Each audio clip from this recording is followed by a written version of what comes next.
ഇപ്പോൾ നടൻ സിദ്ധാർത്ഥ് ഭരതൻ ടെലിഫോൺ ലൈനിൽ ചേരുന്നുണ്ട്. സിദ്ധാർത്ഥ്, കൺഗ്രാറ്റുലേഷൻസ്. അപ്പോൾ അവാർഡ് ലഭിച്ചതിൽ അവാർഡ് കിട്ടുമെന്ന പ്രതീക്ഷയുണ്ടായിരുന്നു. ആദ്യം കൺഗ്രാറ്റുലേഷൻസ് അറിയിക്കുന്നു. ഒപ്പം തന്നെ എന്താണ് ഇത്തവണത്തെ പുരസ്കാര പ്രഖ്യാപനത്തെ കുറിച്ച് മൊത്തത്തിൽ തോന്നുന്നു പൊതുവിൽ? മൊത്തം ഞാന് കുറച്ച് വിന്നേഴ്സിന്റെ കാര്യം അറിഞ്ഞിട്ടുള്ളൂ, മൊത്തം അറിഞ്ഞിട്ടില്ല. ഞാൻ വേറെ പുറത്തൊരു പരിപാടിയിലായിരുന്നു. മൊത്തത്തിൽ ആക്ച്വലി ഓവർവെൽംഡ് ആയി. ഒന്ന് സ്റ്റക്കായി ഒരു 5-10 മിനിറ്റിന്. അവാർഡ് എക്സ്പെക്ട് ചെയ്തിരുന്നില്ല എന്നുള്ളതാണോ? അവാർഡ് എക്സ്പെക്ട് ചെയ്ത പലരും പറഞ്ഞിട്ടുണ്ടായിരുന്നു, ഇങ്ങനെ അവാർഡ് വർക്ക് ചെയ്യണം അങ്ങനെ ഇങ്ങനെ. പക്ഷെ കിട്ടുവാണെങ്കിൽ പോരട്ടെ എന്നുള്ളത് മാത്രമേ ഉണ്ടായിരുന്നുള്ളൂ ആറ്റിറ്റ്യൂഡ്. അതെ, ഭ്രമയുഗം ഈ ചിത്രം മികച്ച നടനും സ്വഭാവ നടനും ഒരേ ചിത്രത്തിൽ നിന്നാണ്. അതിനെക്കുറിച്ച് എന്താണ്? ഒന്ന് മമ്മൂട്ടി, ഒന്ന് സിദ്ധാർത്ഥ് ഭരതൻ.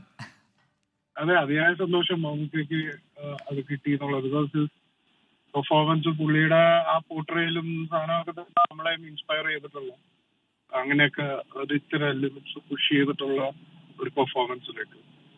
സോ അത് ടീച്ചർക്കും ശിഷ്യനും കിട്ടിയ പോലെ.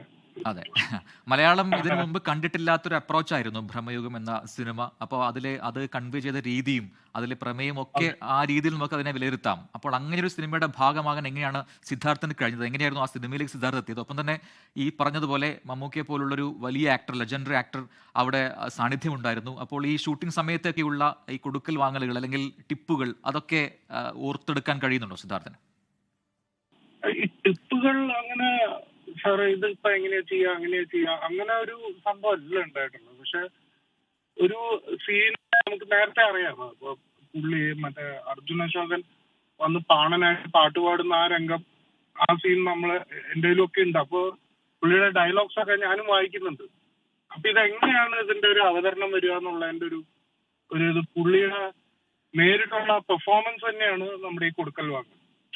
So I understand how he's going around the dialogues and how he's doing it. എവിടെയാണ് എന്തൊക്കെ പോകുന്നത് അതൊക്കെ നമ്മളിലേക്ക് ആട്രിബ്യൂട്ടുകളിലേക്ക് എടുക്കുക. നമ്മുടെ ഡയലോഗുകൾ വരുമ്പോൾ എങ്ങനെയാണോ അതിനെ പുഷ് ചെയ്യാൻ പറ്റുക എന്നുള്ള, അല്ലാതെ ഒരു ഓപ്പൺലി സാർ എങ്ങനെയാണ് അങ്ങനെയല്ല. Just observations mainly. ഭയങ്കര and working with Rahul also. Rahul എന്റെ ടീം തന്നെയാണ് എന്നെ കാസ്റ്റ് ചെയ്തതെന്നുള്ളൊരു സംഭവമുണ്ട്. And the way they saw the whole film, the way they approached it, everything was a learning experience. Siddharth ഭരതനാണ് പ്രതികരിച്ചത്.